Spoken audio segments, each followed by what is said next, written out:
Shri Sachchidananda Sadhguru Sainath Maharaj key జై. శ్రీ సచ్చిదానంద సద్గురు అలివేలు మంగమ్మ సహిత Bharadwaj Maharaj key జై. శ్రీ సచ్చిదానంద సద్గురు నాంపల్లి బాబా మహారాజ్ కీ జై. జై సాయి మాస్టర్.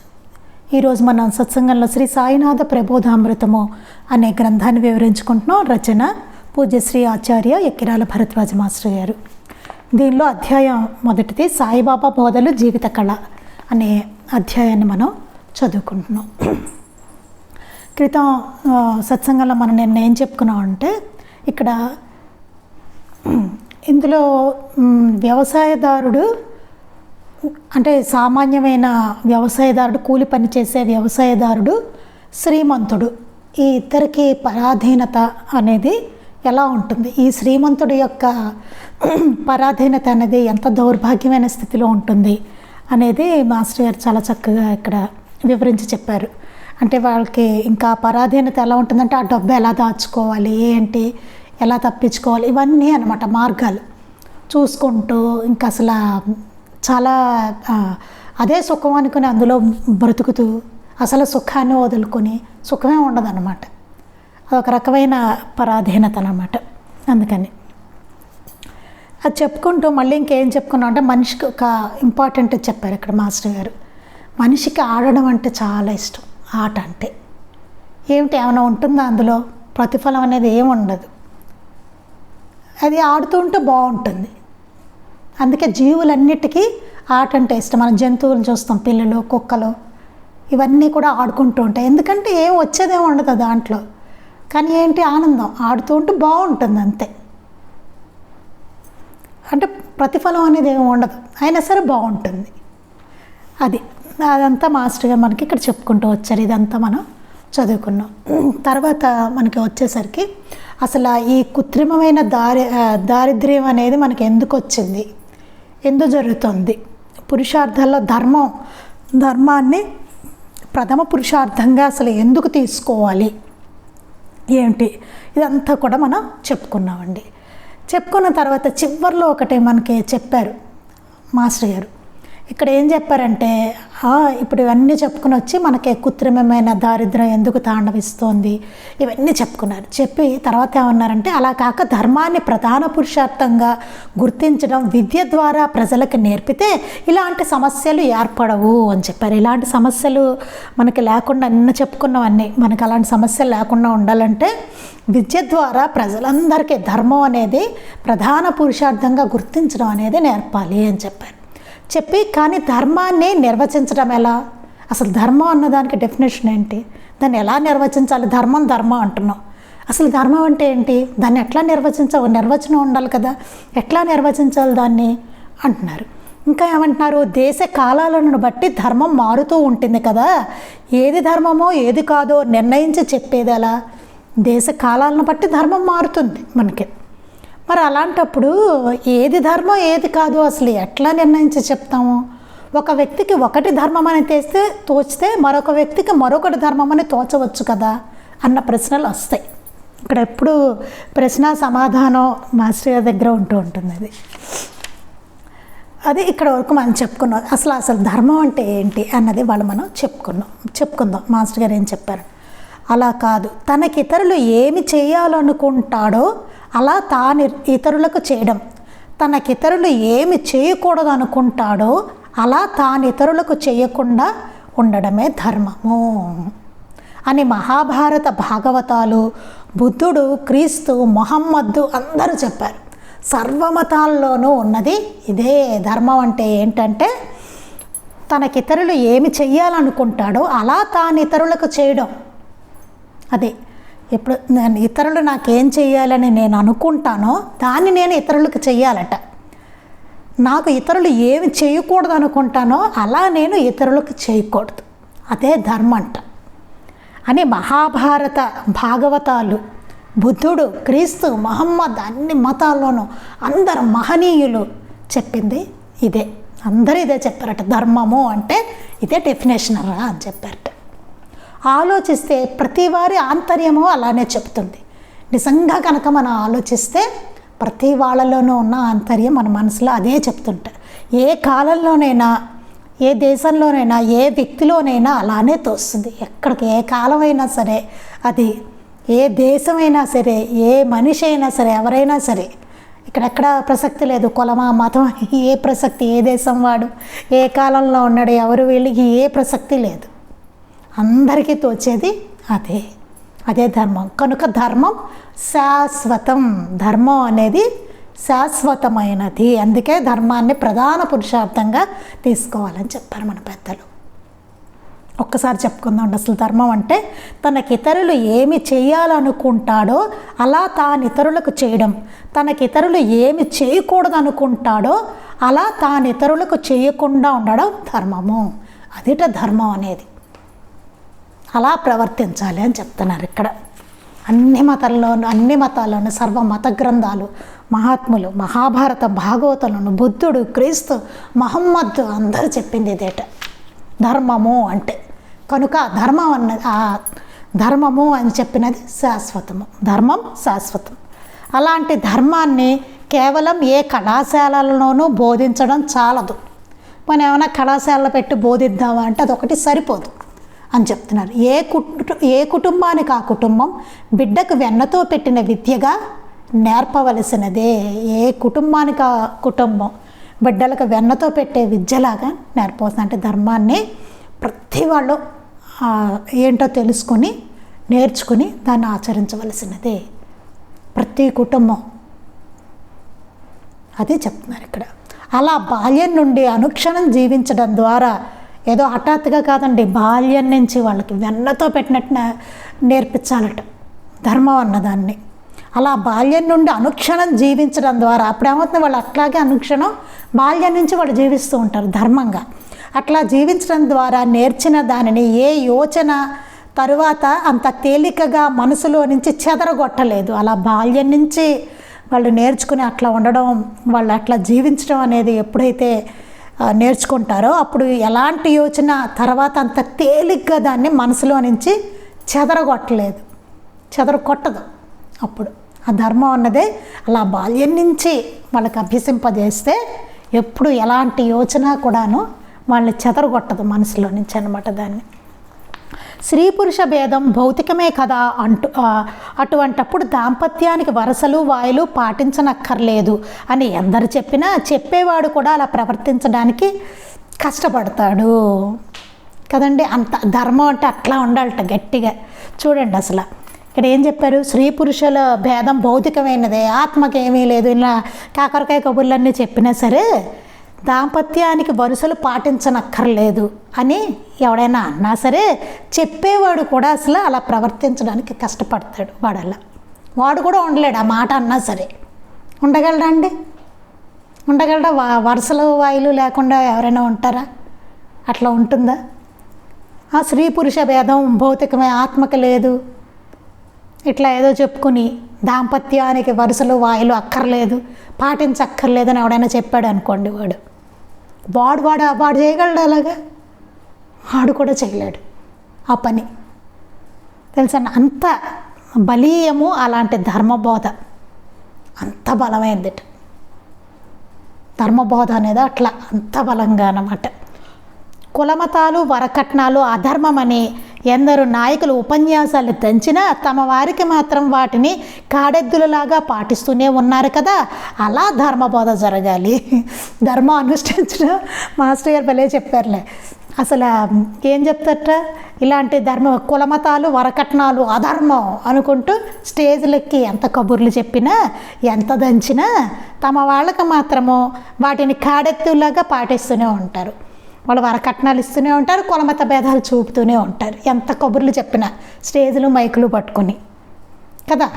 వాడు చెప్పేది ఎట్లా చెప్తూనే ఉంటాడు కానీ వాడు అది చేస్తూనే ఉంటాడు. ఆ పనే మాండవాడు.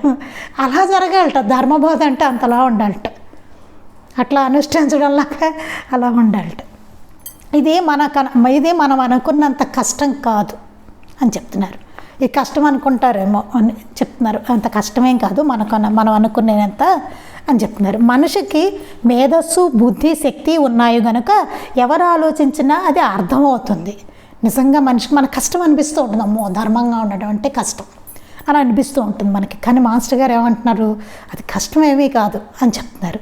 మనిషికి మేధస్సు ఉంది, బుద్ధి ఉంది, శక్తి ఉంది కనుక ఎవరు ఆలోచించినా అది అర్థమవుతుంది. ఇవన్నీ ఉన్నవాడికి ఆలోచిస్తే అర్థమవుతుంది అని చెప్తున్నారు. మనకి ఇవన్నీ లేవు, మేధస్సు లేదు, బుద్ధి లేదు, శక్తి అంటే దాని తగ్గ శక్తి, ఆ మేధస్సు బుద్ధితో వచ్చేటువంటి శక్తి అది లేదు. అందువల్ల మనకి మైండ్కి ఎక్కడ తట్టడం లేదు. అదే మాస్టర్ గారు చెప్తున్నారు ఇక్కడ చూడండి.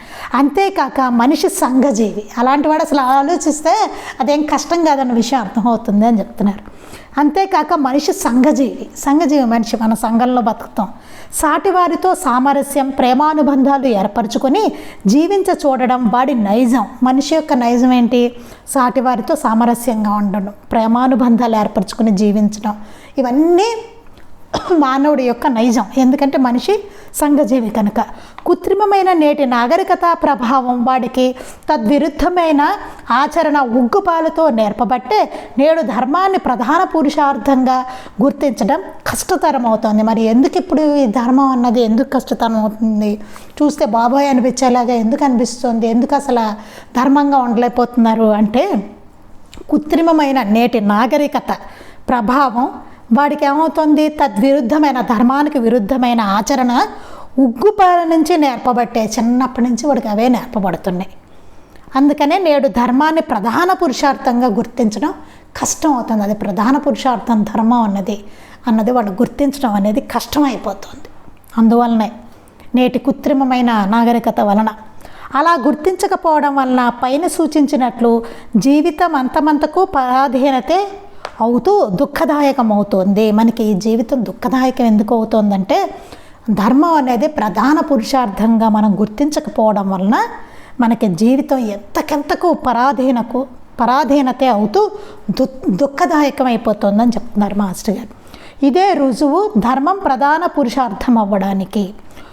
ఉగ్రమైన విప్లవవాదం తలెత్తడమే నేటి మన జీవిత వైఖరి తప్పనడానికి నిదర్శనం. ఈ విప్లవవాదాలు ఇట్లాంటివన్నీ రావడం అనేదే ఇప్పుడు మన జీవిత వైఖరి అంత తప్పు అని చెప్పడానికి నిదర్శనం. అదే ధర్మాన్ని ప్రధాన పురుషార్థంగా గుర్తించకపోవడమే అవినీతికి, అన్యాయానికి, స్వార్థానికి, వాటి ఫలితమైన విప్లవవాదానికి కారణం. ఇప్పుడు అసలు అవినీతి, అన్యాయం, స్వార్థం, ఈ విప్లవాలు ఇవన్నీ అసలు ఎందుకు వచ్చాయంటే, అసలు రావడానికి కారణం ఏంటంటే ధర్మాన్ని ప్రధాన పురుషార్థంగా గుర్తించకపోవడం వల్ల ఇవన్నీ వచ్చాయి. ధర్మాన్ని ప్రధాన పురుషార్థం గుర్తిస్తే కనుక అవినీతి ఎందుకు వస్తుందండి? ఉండదు కదా. ఈ లంచగొండితనం, అవినీతి ఇట్లాంటివన్నీ ఉండవు కదా. స్వార్థాలు మనం చాలా చెప్పుకున్నాం, ఎట్లా మనకి ఎలా జరుగుతున్నాయో అన్నీ బయట సమాజంలో అధర్మంగా ఎట్లా ఉంటున్నారు. ఇవన్నీ ఎందుకు అంటే ధర్మాన్ని ప్రధాన పురుషార్థంగా గుర్తించకపోవడం వలన. వాడికి ధర్మంగా ఎందుకు ఉండాలో కూడా తెలియదు, అందువలన అన్నమాట. ధర్మం ప్రధాన పురుషార్థమని గుర్తించి ప్రతివారు జీవితంలో దాన్ని కాపాడుకుంటుంటే అది యావత్ సమాజానికి రక్ష అవుతుంది. అంతే కదండి. సమాజం ఇప్పుడు ఎందుకు చెడిందంటే ధర్మాన్ని ప్రధాన పురుషార్థంగా తీసుకోకపోవడం వల్ల, ధర్మాన్ని ఆచరించకుండా అధర్మంగా ఉండడం వల్లనే మన సమాజం ఇట్లా తయారైంది ఇప్పుడు. కానీ ధర్మం ప్రధాన పురుషార్థం అని గుర్తించి ప్రతివాడు జీవితంలో ఆ ధర్మాన్ని కాపాడుకుంటూ ఉంటే కనుక అది యావత్ సమాజానికి రక్ష అవుతుంది. అది మొత్తం సమాజానికి అంతటికి రక్షణ కింద అవుతుంది. ఎందుకంటే ఎవరికి వాడు ధర్మాన్ని ఆచరిస్తూ ఉంటాడు, ధర్మాన్ని ప్రధాన పురుషార్థంగా తీసుకుని పాటిస్తూ ఉంటాడు. అప్పుడు ఏముండదు కదండి. ధర్మంగా ఉంటే అవినీతి ఉండదు, లంచగొండితనం ఉండదు, స్వార్థం ఉండదు, ఇవేమీ ఉండవు. ఇప్పుడు ఎంత బాగుంటుంది చూడండి సమాజం అంతా. ఎలాంటి వ్యక్తులు తయారవుతారు అప్పుడు సమాజంలో కదా. అందుకని అది యావత్ సమాజానికి రక్ష అవుతుంది అని చెప్తున్నారు. గొడుగు, ఇల్లు మొదలైన వాటిని జాగ్రత్తగా పెట్టుకుంటుంటే అవి మనను శీతతాపాల నుండి కాపాడినట్లే ఇదిను. గొడుగు, ఇల్లు మొదలైన వాటిని మనం జాగ్రత్త పెట్టుకుంటే అవి మనకి ఈ వర్షాలు, శీతల గాలులు వీటన్నిటి నుంచి అది మనం కాపాడుతుంది కదా, వచ్చే వాటి నుంచి. అందుకే అలాగే ఇది కూడా ధర్మం కూడా నువ్వు దాన్ని జాగ్రత్తగా చూసుకుంటే ఆ ధర్మం నేను కాపాడుతూ ఉంటుందని చెప్తున్నారు. మనం తెలుసు కదా, ధర్మో రక్షతి రక్షిత అని, అదే చెప్తున్నారు ఇక్కడ మన. అందుకే మన పూర్వ ఋషులు ధర్మాన్ని రక్షించే వారిని ధర్మమే కాపాడుతుంది అని చెప్పారు. ధర్మో రక్షతి రక్షిత అని చదువుకున్నాం కదా, మన పూర్వం ఋషులు చెప్పిన మాట అది. ధర్మాన్ని రక్షించే వారిని ధర్మమే కాపాడుతుంది అని.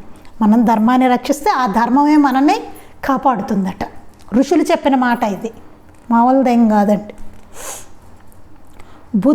బుద్ధి శక్తి గల మానవుడికి స్వల్పమైన యోచనతో ప్రతి వారికి నేను అన్న అనుభవం ఒకటేనని గుర్తించడం సాధ్యం. బుద్ధి శక్తి ఉన్న మానవుడికి స్వల్పమైన యోచనతో కొద్దిగా యోచించినా సరే ప్రతి వారికి నేను అన్న అనుభవం ఒకటే అని గుర్తించడం సాధ్యం.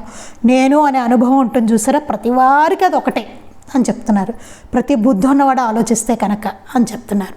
సాయినాథ పూజ ఏది నిజం విజ్ఞాన వీచికల్లో వివరించినట్లు నేను అన్నది సర్వగతమని తెలుసుకుంటే నాలో నీవు ఉన్నావు, నీలో నేనున్నాను, అన్ని జీవుల రూపాల్లో నేనే సంచరిస్తున్నాను అన్న సాయి వాక్యాలు అర్థమవుతాయి మనకి. ఈ గ్రంథాలని అంతకుముందు కూడా మాస్టర్ గారు చెప్పారు కదా, మనం ఈ గ్రంథాలని సాయినాథ పూజ ఏది నిజం విజ్ఞాన వీచికలు దీనిలో నేను అన్నది సర్వగతము అని మనకి అది కొంత రాసి ఉంటుంది అనమాట. అదంతా కనుక మనం తెలుసుకుంటే నాలో నీవు ఉన్నావు, నీలో నేనున్నాను, అన్ని జీవుల రూపాలను నేనే సంచరిస్తున్నాను, బాబా చెప్పారు కదా ఇవన్నీ అన్న సాయి వాక్యాలు అర్థమవుతాయి. అప్పుడు బాబా వాక్యాలు మనకి అర్థమవుతాయి అంటున్నారు. అట్టి అవగాహన ఎంతగా కలిగితే అంతగా ధర్మాచరణ సులభం అవుతుంది. బాబా చెప్పిన ఈ వాక్యాల యొక్క అర్థం మనకి ఎంత బాగా అర్థమైతే, నాలో నీవు ఉన్నావు, నీలో నేనున్నాను, అన్ని జీవుల రూపాలను నేనే సంచరిస్తూ ఉంటాను, ఇవన్నీ వీటిని కనుక మనం ఈ వాక్యాలు కనుక ఎంత అవగాహన చేసుకుంటే అంతగా మనకు ధర్మాచరణ సులభం అవుతుంది అని చెప్తున్నారు మాస్టర్ గారు. అట్టి గుర్తింపుతో కూడిన ధర్మాచరణే ప్రేమ అంటే. ప్రేమ అంటే ఏంటంటే అలా గుర్తింపుతోటి కూడిన ధర్మాచరణే. అది గుర్తుంచుకోవాలట, అందరిలోనూ ఒకటే ఉంది అన్న విషయాన్ని, అన్ని జీవుల్లోనూ ఆయనే ఉన్నారు, నేను అనే ప్రజ్ఞ ఒకటే ఉన్నది, అదే బాబా. అట్లా గుర్తుంచుకుంటూ సర్వజీవుల రూపాల్లో నేనే సంచరిస్తూ ఉంటాను. బాబా చెప్పారు కదండి, నాలో నీవు ఉన్నావు, నీలో నేనున్నాను, ఇట్లా భావన చేస్తూ ఉండని చెప్పారు బాబా. అట్టి గుర్తింపుతోటి కనుక మనం ఉంటే కనుక అప్పుడు చేసే ధర్మాచరణే ప్రేమ అవుతుంది. ప్రేమ అంటే అదేట. ఆ ప్రేమకు మమకారాదులు విఘాతాలు. అట్లాంటి ప్రేమకు మనం అంతకుముందు చెప్పుకున్నాం కదా, మమకారాలు అవన్నీ విఘాతాలు అవుతాయిట. స్వచ్ఛమైన ప్రేమ ఏదైతే ఉంటుందో దానికి మమకారము, రాగము ఇవన్నీ విఘాతాలు అవుతాయి. కనుక వాటిని విసర్జించినదే నిజమైన శాంతి ఆనందాలు వ్యక్తికి లభించవు. మనకి నిజంగా శాంతి ఆనందం లభించాలంటే ఆ మమకారము, రాగము అట్లాంటి వాటిని అన్నిటినీ వదులుకోవాలి. అవన్నీ ప్రేమ అనేదానికి విఘాతాలన్నమాట. అందుకే భౌతికవాదులైన మార్కిస్టులు కూడా మమకార బంధాలను బూర్జువా విలువలు, బూర్జువా తత్వము అని నిరసించవలసి వచ్చింది. అందుకే మార్కిస్టులు కూడా వాటిని నిరసించారట, మమకార బంధాలను వాళ్ళు నిరసించారట. దీని గురించి మనం మతం ఎందుకు వీటి గ్రంథాల్లో తర్వాత మనం చదువుకుంటాం అన్నమాట. అట్టి అవగాహన కలిగినప్పుడు మానవుడు ధర్మాన్ని తన శాంతి ఆనందాల కొరకే ఆచరిస్తాడు. అలాంటప్పుడు అట్లాంటి అవగాహన కనుక మనకి కలిగితే, ఇప్పుడు మన పైన చెప్పుకున్నంత చక్కగా అవగాహన ధర్మాచరణ ఎందుకు, అసలు ఆ ధర్మాచరణ ప్రేమ అంటే అనేసి ఇవన్నీ చెప్పుకున్నాం అనుకోండి, అదంతా మనకు అవగాహన అయిందనుకోండి, అయినప్పుడు మానవుడు ధర్మాన్ని తన శాంతి ఆనందాల కొరకే ఆచరిస్తాడు. ఎందుకు ఆచరిస్తాడు ధర్మాన్ని అంటే తన శాంతి కోసం, తన ఆనందం కోసం ఆచరిస్తాడు ఆ ధర్మాన్ని. అధర్మం కాదండి, ఆ ధర్మాన్ని అని చెప్తుంది. ధర్మాన్ని ఎందుకు ఆచరిస్తాడంటే తన శాంతి ఆనందాల కొరకే ఆచరిస్తాడనమాట. అవగాహన కలిగినాడు. సాటివారి కోసం బలవంతాన్న ఆచరించవలసినందుకు హృదయంలో రహస్యంగా దానిని చూచి భయపడి వ్యతిరేకించడు. మామూలుగా మనకేమైనా బలవంతంగా ఆచరించాల్సి వచ్చిందనుకోండి, సాటి వాళ్ళ కోసం బలవంతాన్న హృదయంలో రహస్యంగా దాన్ని చూసి భయపడిపోతూ ఉంటాం అనమాట. మనకు నచ్చకుండా చేస్తూ ఉంటాం ధర్మాన్ని ఆచరించాల్సి వచ్చినప్పుడు. కానీ అట్టి అవగాహన వచ్చిందనుకోండి, వస్తే ఏమవుతుంది, సాటివారి కోసం అది ఆచరించాల్సి వచ్చినందుకు హృదయంలో భయపడి వ్యతిరేకించడం అట్లాంటివి ఉండవు. భయపడడం, వ్యతిరేకించడం. అలా కాక విప్లవం వంటి బాహ్యమైన బలత్కారంతో ధర్మాన్ని నిలిపే యత్నిస్తే అది కృత్రిమం అవుతుంది. అలా కాకుండా విప్లవం ఇట్లాంటివి తీసుకొచ్చి బలవంతాన్న ధర్మాన్ని నిలపాలి అని చెప్పి ప్రయత్నం చేస్తే కనుక అది కృత్రిమమే అవుతుందట. అది న్యాచురల్గా జరగదు, సహజంగా జరగదు. అది విప్లవాలు తీసుకొచ్చి అలాగా బలవంతంగా చేయిస్తే కనుక దాన్ని వ్యక్తులు స్వేచ్ఛారహితమైన అట్టి నిర్బంధక వ్యవస్థను వ్యతిరేకించి కొంతకాలానికి స్వేచ్ఛ కొరకు అట్టి సమాజాలలో పోరాటం సాగించడం చూస్తాం. అప్పుడు ఏమవుతుంది, ధర్మాన్ని అట్లా బలవంతంగా అనుష్ఠింప చూసినప్పుడు ఏమవుతుందంటే వ్యక్తులు స్వేచ్ఛారహితమైన అట్టి నిర్బంధక వ్యవస్థను, స్వేచ్ఛ లేని ఆ నిర్బంధమైన వ్యవస్థను వ్యతిరేకిస్తారు. కొంతకాలానికి స్వేచ్ఛ కోసం అట్టి సమాజాల్లో పోరాటం సాగించడం చూస్తాం. ఇవన్నీ మనకి హిస్టరీలో కూడా కనబడతాయి. ఎందుకంటే ధర్మాన్ని అట్లా ఎలా అసలు అనుష్ఠించాలన్నది కూడా వాళ్ళకి తెలియపోవడం వల్ల ఈ విప్లవాలు అవి తీసుకొచ్చి బలవంతంగా దాన్ని చేయడం వలన చివరికి ఏమవుతుందంటే కొంతకాలానికి స్వేచ్ఛ కోసం అలాంటి సమాజాల్లో పోరాటాలు జరగడం అనేది మనం చూసాం, చరిత్రలో ఎన్నో చూసాం మనం. క్రమపరిణామం యావత్తు జీవులు అంతకంతకు చైతన్య వికాసం చెందడం వైపుకే కొనసాగడం విజ్ఞాన వీచికల్లో జీవశాస్త్రాధారంతో వివరించాము. ఈ గ్రంథాలను ఒక్కసారి మళ్ళీ మనం తీసుకొని చూసుకుంటే తప్ప ఈ అధ్యాయంలో కొన్ని విషయాలు మనకు అర్థం కావు. ఏదో ఇప్పటికి ప్రస్తుతం చదువుకున్నట్టు ఉంటాయి, కానీ అవి మాస్టర్ గారు చెప్పిన గ్రంథాల రెఫరెన్స్ కూడా మనం చూసుకుంటూ ఉండాలండి.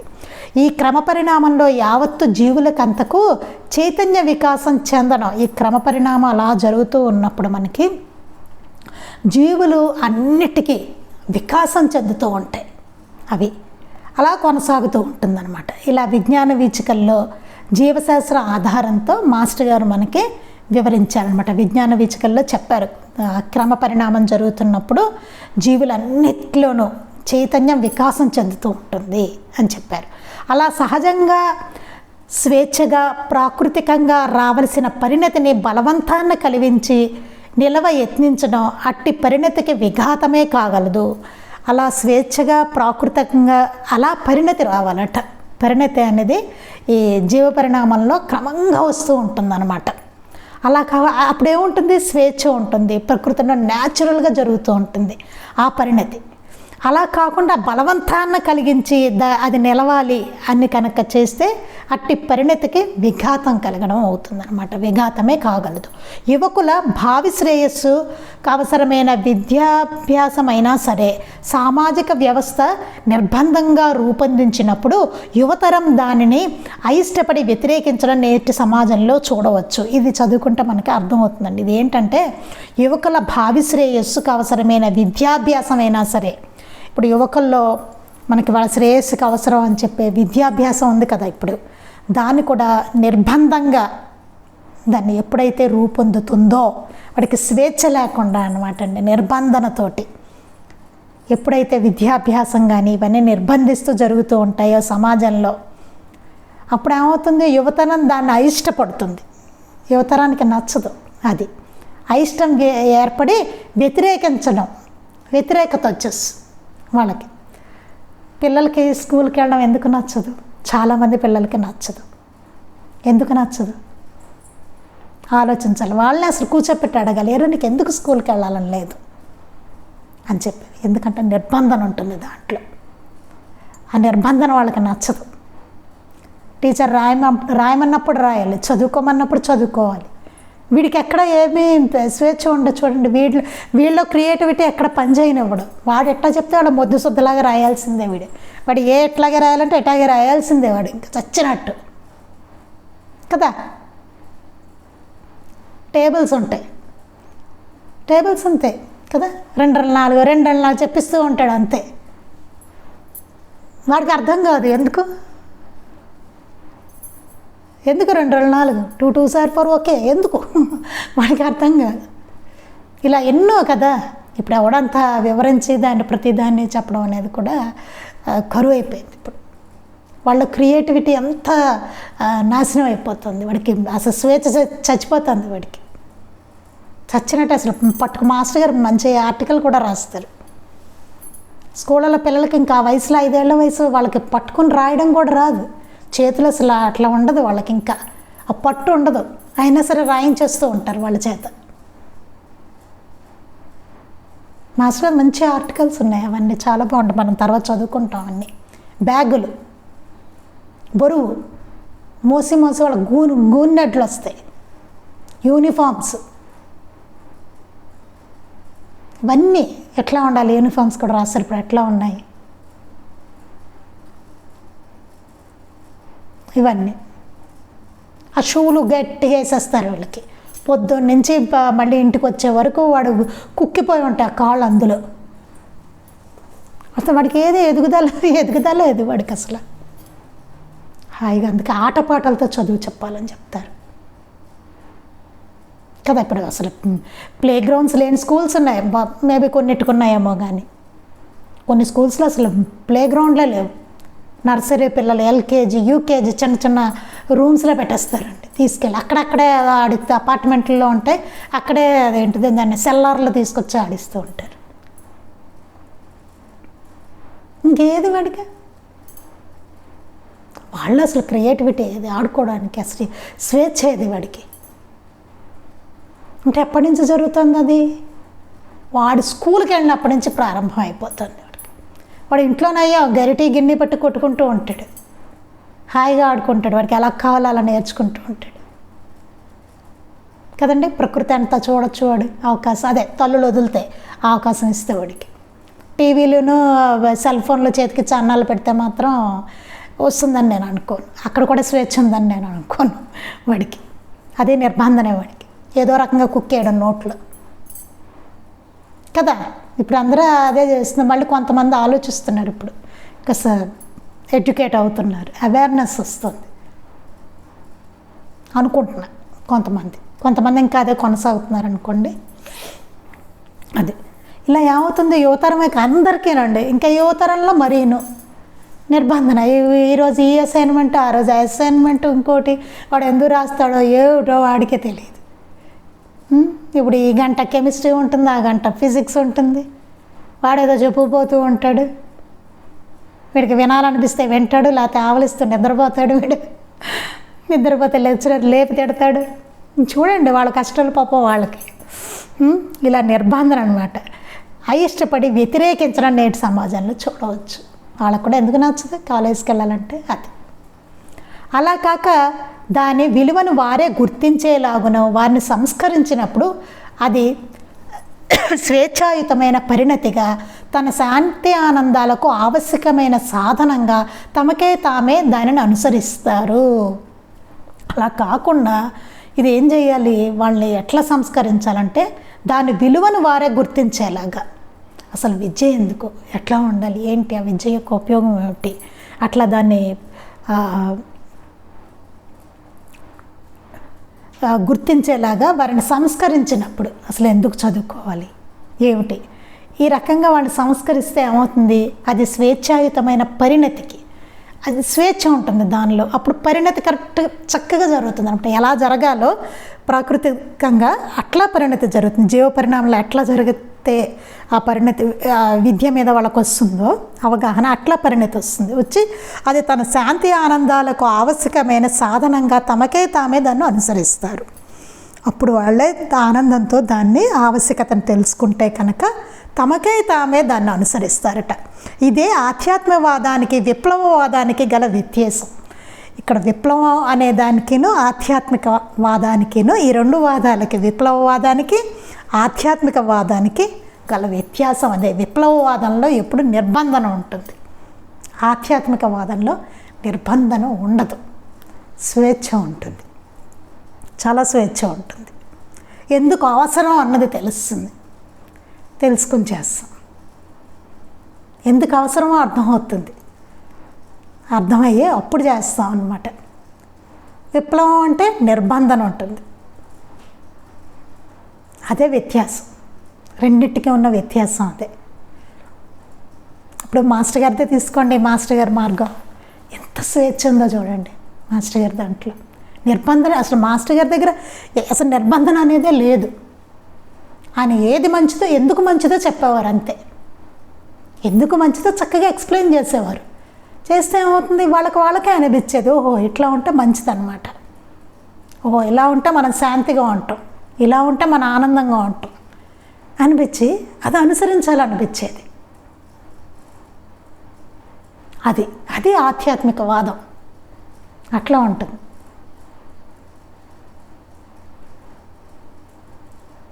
అది ఇంకా దీని గురించి మనం చాలా చెప్పుకోవచ్చు. ఈ రెండింటికి ఉన్న డిఫరెన్స్ కూడా ఇంకా ఎంత వీలైతే మనం అంత బాగా చెప్పుకోవచ్చు. ఎందుకంటే మాస్టర్ గారి దగ్గర మనకి ఆ ఆధ్యాత్మికవాదం అనేది ఎట్లా ఉంటుంది అన్నది చాలా చాలా బాగా తెలుస్తుంది నాకు. నేను మిగతా విషయాలతో చెప్పలేను, కానీ ఇది తీసుకుంటే మాత్రం మాస్టర్ గారికి తీసుకుంటే మాత్రం చాలా బాగా చెప్పచ్చు. ఎంత స్వేచ్ఛ ఉంటుంది, అది అసలు ఎక్కడ నిర్బంధన ఉండదు, ఎట్లా పరిణతి వస్తుంది, ఇవన్నీ చక్కగా మనం చెప్పుకోవచ్చు. రేపు కనుక మనకు అవకాశం ఉంటే కొంచెం చెప్పుకొని మనం మిగతా దాంట్లోకి వెడదాం. మనం శ్రీ సచ్చిదానంద సద్గురు సాయినాథ్ మహారాజ్ కీ జై.